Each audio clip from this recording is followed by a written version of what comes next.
ये खुद भी आप पढ़े, ये खुद भी पढ़े और लोगों के लिए वो भी करें और साथ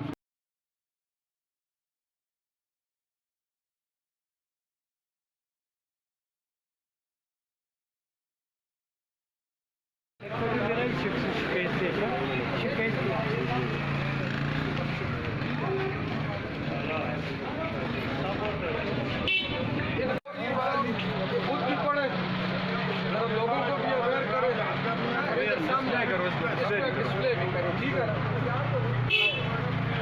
आया कि तो जुर्सी सबको जैसे लिखे थे इमरान साहब सोशल मीडिया से आवाज बनो।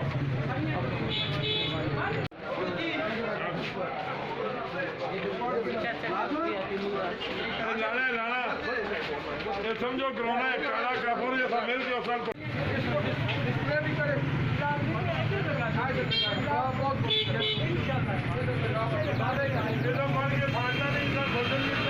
डिस्प्ले करके ये मेरे बात है सब कोरोना के खिलाफ हमारे सोशल मीडिया से लोग अपनी दुकान बेच सकते।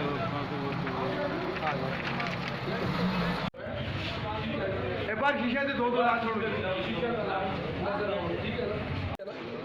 बस सर जी बाबर बाबर और बाकी दुमा भेजिए नंबर आई करते